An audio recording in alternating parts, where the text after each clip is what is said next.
जो लोग भारत से सामान बाहर भेजते हैं, उनके सामने एक बहुत बड़ा सवाल हमेशा रहता है, सरकार को ये कैसे साबित किया जाए कि खरीदार से पैसा मिल गया है। तो आज हम इसी पहेली के डिजिटल जवाब यानी EBRC को समझने वाले हैं। जरा सोचिए, आपका सामान शिप हो चुका है, सब कुछ बढ़िया चल रहा है, लेकिन असली कहानी तो अब शुरू होती है। वो कौन सा ऑफिशियल प्रूफ है जो सरकार को बताएगा कि विदेशी पैसा वाकई देश में आ चुका है?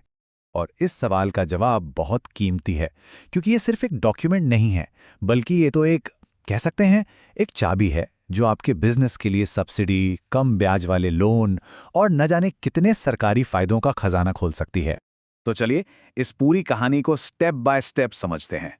सबसे पहले देखेंगे कि ये पेमेंट प्रूफ आखिर इतना ज़रूरी है ही क्यों।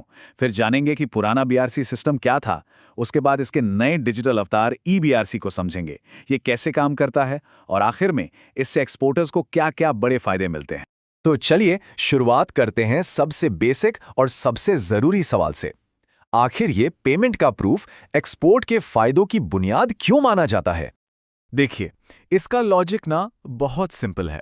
सरकार एक्सपोर्ट को सपोर्ट तो करना चाहती है, पर यह पक्का भी तो करना है कि विदेशी पैसा देश में आ भी रहा है या नहीं।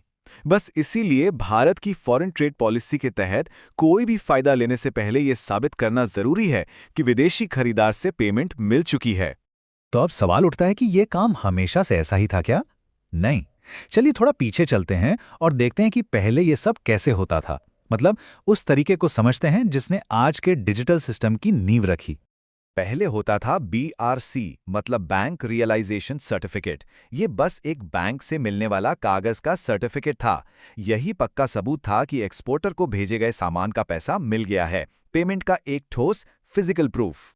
और पुराने और नए तरीके में जमीन आसमान का फर्क है।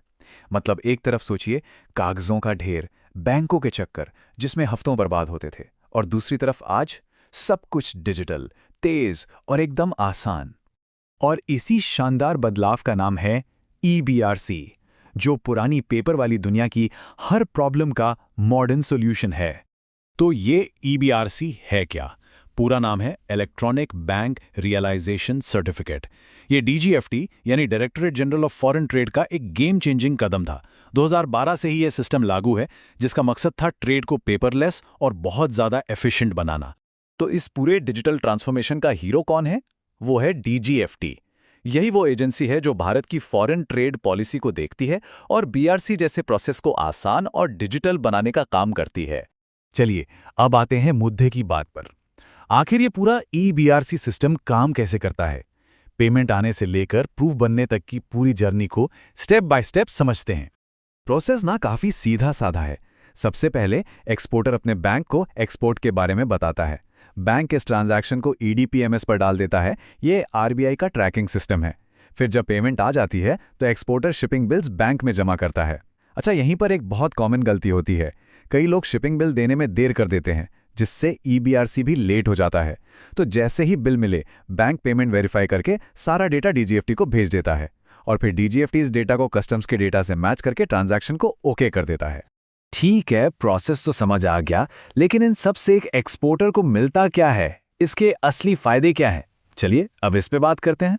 सिंपल शब्दों में कहें तो EBRC तरक्की का टिकट है। फॉरेन ट्रेड पॉलिसी के फायदे चाहिए, EBRC लगेगा। सरकारी सब्सिडी क्लेम करनी है, EBRC चाहिए। सस्ते एक्सपोर्ट लोन चाहिए, उसके लिए भी ये जरूरी है। इसके अलावा ड्यूटी में छूट और ड्रॉबैक के लिए भी ये बहुत क्रिटिकल है। और सबसे बढ़िया बात, ये पूरे प्रोसेस को फास्ट, ट्रांसपेरेंट और एकदम मॉडर्न बना देता है। DGFT अपनी ऑफिशियल गाइड में एक लाइन में सब कुछ कह देता है, और वो लाइन है BRC निर्यात के खिलाफ भुगतान की प्राप्ति का प्रमाण है। इससे ज्यादा सीधा और क्या होगा? तो आखिर में बस यही कहना है कि EBRC सिर्फ एक डिजिटल सर्टिफिकेट नहीं है, ये ग्लोबल मार्केट में कामयाबी की तरफ एक बहुत जरूरी कदम है। तो अगली बार जब कोई एक्सपोर्ट शिपमेंट प्लान हो तो ये याद रखना जरूरी है कि EBRC सिर्फ एक फॉर्मेलिटी नहीं, बल्कि ये ग्लोबल सक्सेस का पासपोर्ट है। अब सवाल ये है कि क्या हम सब इसका पूरा फायदा उठाने के लिए तैयार हैं?